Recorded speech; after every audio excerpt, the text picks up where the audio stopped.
Halo guys, assalamualaikum warahmatullahi wabarakatuh. Apa kabar? Semoga teman-teman dalam keadaan sehat walafiat. Salam buat keluarga teman-teman di rumah. Salam sepak bola.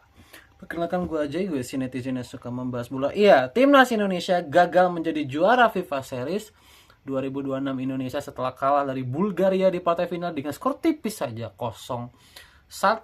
Dan hasil ini membuat Indonesia menjadi runner up dan gagal untuk meraih pot 3 di Asia. Dan nanti di Piala Asia berarti potnya Indonesia ada di pot keempat ya. Sayang banget ya. Berarti nanti lawannya akan jauh lebih susah. Tapi ya is okay. Kita kan sudah berkembang sangat jauh ya. Jadi harusnya siapapun lawannya kita bisa kalahkan gitu. Oke, back to pertandingan. Kita bisa gue bilang kalah terhormat. Kenapa? Karena kita bermain lebih baik dibanding Bulgaria di pertandingan kali ini. Jujur-jujuran aja. Timnas ini ya di dua pertandingan era John Herman ini menurut gue adalah timnas terbaik 1 tahun terakhir. Benar, ini adalah timnas terbaik 1 tahun terakhir. Ya, dari permainan, ya, dari cara bertahan, dari transisi dan segala macam. Benar-benar timnas ini secara permainan sangat membaik, benar-benar sangat membaik. Hanya aja masalah timnas sejak era Sintayong bahkan gue bilang, masalah timnas ini ada dua.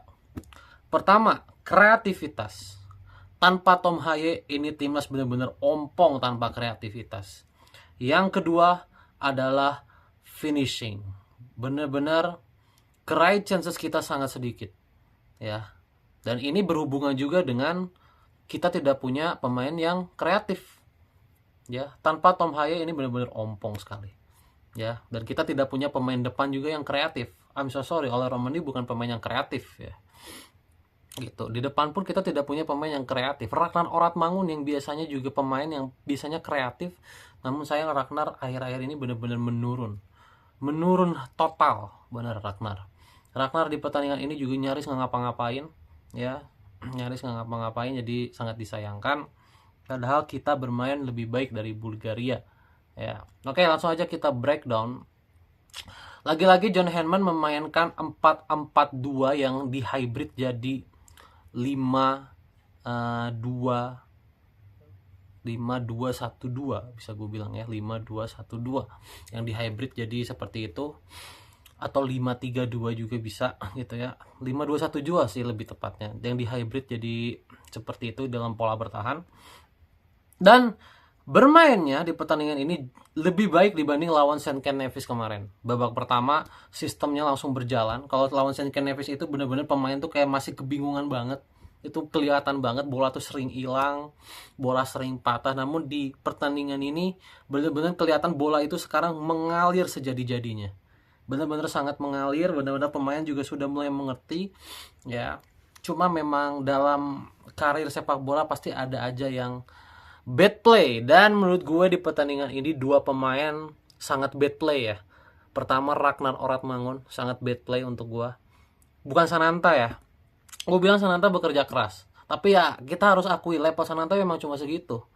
Ya, kita tidak bisa paksakan lagi dia naik selevel oleh Romani gitu, kita nggak bisa. Karena grassrootsnya juga jauh gitu ya. Kita nggak bisa paksakan Sananta bermain jauh lebih baik dibanding apa yang dia tampilkan tadi. Tapi Sananta udah bekerja keras. Menurut gue dua pemain yang bad play itu adalah Ragnar Oratmangun dan Kevin Dix. Ragnar dan Kevin Dix benar-benar bermain di bawah level permainannya dia. Ya, mereka berdua. Apalagi Kevin Dix. Gue nggak ngerti Kevin Dix ini cedera atau staminanya habis atau gimana. Ya, tapi Kevin Dix ini benar-benar tidak bermain di levelnya biasa di Mönchengladbach. Sangat jauh lah. Ya, banyak sekali keputusan dia yang keliru, banyak sekali umpan dia yang tidak nyampe. Ya, crossing dia juga beberapa kali ketinggian gitu ya. Kevin Dix benar-benar lagi bad play banget. Bahkan penalti yang didapat Bulgaria juga berkat keteledoran Kevin Dix di akhir babak pertama gitu ya. Dan itu menjadi satu-satunya gol yang terjadi di pertandingan ini. Jadi sayang banget ya, keteledoran Kevin Dix menjadi pembeda di pertandingan ini. Indonesia bermain sangat baik. Di babak pertama bermain dengan 4-4-2. Di babak kedua John Hammond men-switch formasinya bermain dengan 5-2-2-1. atau 5-2-3 bisa gue bilang ya. 5-2-3 dengan tetap bermain dengan 2 pivot ya. Kemudian di belakang Sananta diganti dengan Jenner, Verdonk maju ya, Verdonk jadi pemain depan. Jadi Romani, Verdonk ya, dan juga Ragnar di depan ya. Verdonk, Ragnar. Kemudian bermainnya juga jauh lebih baik di babak kedua, karena kan kalau bermain 5 back totally itu kan bermainnya akan jauh lebih wide gitu ya, akan jauh lebih wide, jauh lebih melebar. Dan memang di babak kedua bener-bener mukanya sangat berbeda ya. Awalnya 4-4-2 hybrid, bermainnya tuh selalu dari tengah, memainkan sistem dari tengah. Kalau ini bener-bener bermainnya sangat melebar, jadi sering memainkan cutback dan crossing. Beberapa kali crossingnya berbahaya ya, memberikan warna baru juga, memberikan kejutan untuk Bulgaria. Namun sayangnya kita tidak punya finisher dan kreativitas. Tidak ada finisher. Romani, I'm so sorry, di pertandingan ini bermainnya kurang lah dibanding pertandingan sebelumnya lawan St. Kitts Nevis. Di pertandingan ini Romani benar-benar terisolir bisa gue bilang ya, karena dia benar-benar di pressing dari atas. Kelihatan ya, ketika Romani turun, pemain Bulgaria langsung menyergap dari atas. Dan itu tidak memberikan Romani keleluasaan untuk memainkan bola. Gitu. Dan Bulgaria juga bertahannya sangat baik, sangat compact ya. Sangat compact, dan itu sangat sulit ditembus oleh pemain-pemain timnas Indonesia. Gitu ya. Meskipun sudah memasukkan banyak pemain, Jenner, Beckham, dan lain-lain gitu ya. Eliano Reinders, tapi sayang ya, bertahannya Bulgaria juga sangat baik gitu ya. Skor 1-0 bertahan hingga akhir pertandingan. Ini membuat timnas Indonesia gagal menyusul Korea Utara ya, dimana kalau Indonesia berhasil menyusul Korea Utara, maka kita akan berada di pot 3 di drawing Piala Asia nanti. Tapi sayangnya kita tidak mendapatkan itu, dan akhirnya kita harus drawing dari pot 4 yang dimana lawannya akan jauh lebih keras ya. Tapi ya, siapapun lawannya harus kita hadapi, karena targetan sekali lagi untuk John Henman adalah minimal harus 8 besar. Karena di edisi sebelumnya kita 16 besar. Nggak mungkin dong kita stuck di tempat. Kita harus 8 besar minimal. Itu udah targetan yang realistis lah, 8 besar ya. Oke.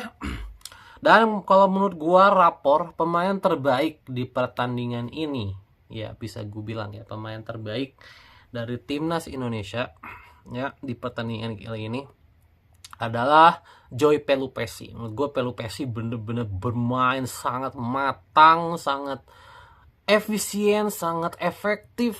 Joy Pelupessy bertahannya sangat baik, menyerangnya sangat baik gitu ya.